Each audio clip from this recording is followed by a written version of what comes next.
지금 저희가 오늘 처음 말씀드리는 사항에 대해서 주로 말씀을 드리겠습니다. 국가 원수에 대한 이유 없는 퇴진 운동입니다. 그 촛불행동이라고 지금 현재 총리를 하고 있는 김민석의 친형인 김민웅 대표가 운영하는 단체고, 이 사람은 조국 백서의 저자이기도 합니다. 이 사람이 2022년 3월 9일, 그러니까 윤석열 대통령께서 당선된 직후부터 본인이 유지하고 있던 검언개혁 촛불행동연대의 이름을 촛불행동으로 바꿉니다. 그리고 취임 석 달 만인 2022년 8월 제1차 집회를 시작으로 매주 집회를 열어서 2024년 9월 28일 기준으로 108번째 정권 퇴진 시위를 주도한 사람입니다. 정권 퇴진 운동을 주도한 딱히 두드러진 이유는 없고요. 그냥 반대한다는 겁니다. 그리고 이 촛불행동 하위 단체로, 회원 단체로는 지금 대진연이 언급이 되어 있습니다. 대진연 재판장께서도 아시겠지만 이재명 허위사실 공표 혐의 사건을 2심이 뒤집고, 그러니까 서울고등법원이 뒤집고 2심을 대법원이 뒤집고 파기환송을 하니까 이에 대해서 반발하면서 무단으로 서초동 대법원 청사에 진입을 했고 현행범으로 체포가 됐지만 전원에 대해서 영장이 기각이 된 사례가 있습니다. 또한 촛불행동은, 그러니까 윤석열 대통령님의 취임이 있기 전부터, 당선 직후부터 퇴진 운동을 벌였던 이 촛불행동이란 단체는 통진당, 이석기 석방운동, 그리고 김정은 환영 행사 등도 기획할 만큼 종북 세력이 아주 종북의 그 정치적 성향이 짙은 단체라고 할 수 있겠습니다. 33페이지입니다. 역시 진영 논리에 근거한 퇴진 운동이 있었다는 점을 먼저 말씀을 드립니다.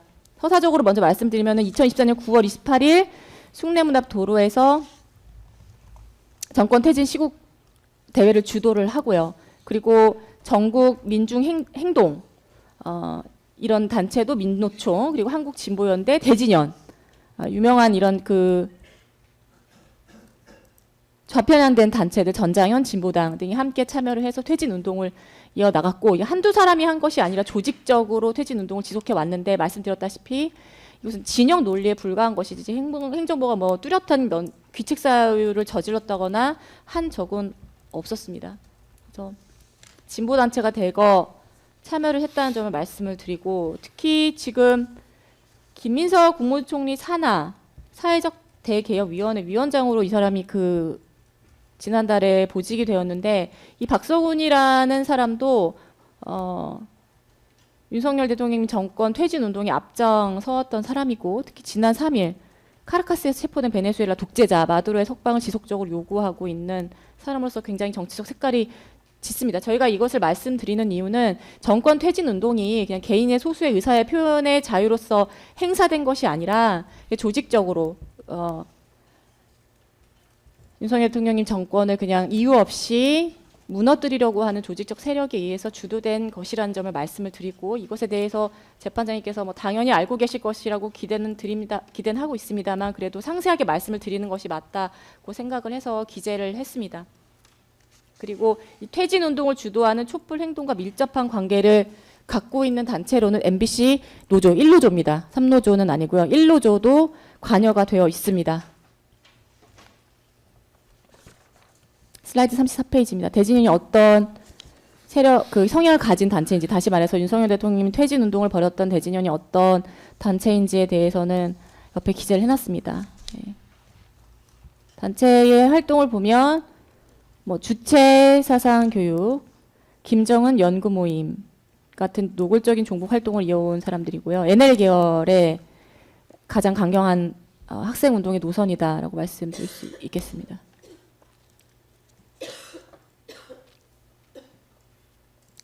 김정은 국무위원장과의 미래, 김정은 국무위원장과 계승 등의 김정은 연구 영상을 게재를 한 적이 있고요.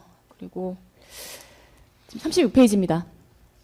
비상계엄 선포 당시 국적 마비 상황을 8개의 꼭지로 마련했습니다. 첫 번째는 이제 상시화된 정권 퇴진 요구입니다. 말씀드린 것처럼 취임 직후부터 대통령 퇴진 요구가 상시화되었고, 촛불 집회, 시국 대회, 대규모 행진 등 전국적으로 반복이 되었습니다. 누적 집회가 9월 28일 기준으로 108회에 달했고요. 정권 퇴진, 체제 전환 등 명시적 구호가 등장하면 이것이 조직적인 행동이라는 것을 알려오기 시작했습니다. 이는 합법적 비판을 넘어선 정권을 흔들고 부인하려고 하는 반국가 세력이다, 이렇게 말씀드릴 수 있겠습니다. 두 번째로 강요의 줄탄핵으로 인한 행정부 마비 시도가 당시 국정 마비 상황에 해당한다고 하겠습니다. 저희가 이것을 상당하게 말씀드리는 것은 지금 그 공소 사실에 나와 있지 않은 부분이기 때문에 좀 자세하게 말씀을 드립니다.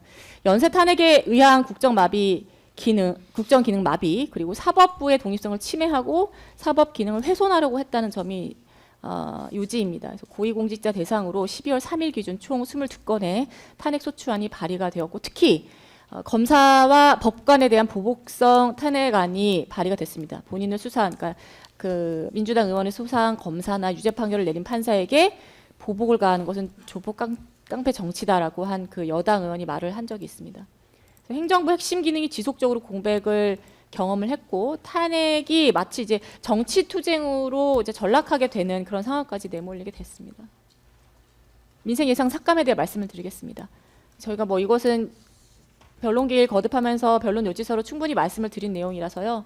마약 단속, 민생 치안 예산 삭감하고, 청년 일자리, 에너지 안보 예산 삭감하고, 그다음에 그 장관님께서는 이제 취임하시고 나서 가장 신경을 쓰신 부분이 이제 그 특임단의 뭐 강화 훈련이라든가 생명 수당이라든가 이런 군 초급 간부 처우의 개선에 대해서 상당히 많이 노력을 하신 것으로 알고 있고, 이거에 관해서 야당 의원들하고 부딪힘도 상당히 많았던 걸로 알고 있습니다. 그래서 군 초급 간부 처우 개선에 대해서 예산을 제동하는 등 도저히 행정부가 기능을 할 수 없도록 저지를 하고, 특히 예산을 가지고 그렇게 시도를 했다는 점을 말씀을 드립니다.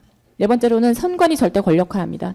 선관위 비리 누적과 이로 인한 선관위에 대한 신뢰가 붕괴되었다는 점에 대해서는 재판장님께서도 잘 아실 것입니다. 경력직 채용 전반에 걸쳐 1000건 이상의 규정을 위반하고, 고위 간부 자녀 그리고 친인척 특혜 채용이 이미 구조화되어 있으며, 근무 시간 중 로스쿨을 다니거나 자격증을 취득하고 자리를 비운 등 근무 태만한 사정이 상당히 발생을 했고, 내부에서조차 우리 회사는 가족회사고 친족회사다 불릴 정도로 기강이 상당히 붕괴가 되어 있던 것으로 확인이 됐고요. 지금 40페이지는 저희가 아까 이제 설명을 드리지 않은 증제 104호증 오늘 제출한 자료입니다. 조선일보 2024년 5월 2일자 기사고요. 선관위 사무총장은 깡통폰 노트북을 제출했고, 직원은 면접 서류를 갈아버렸다라는 내용입니다. 그래서 해당 부분 104페이지, 104번을 보시면 지금 어떤 식으로 선관위가 조직적으로 본인들의 비리를 덮어왔는지에 대해서 아실 수 있을 것입니다.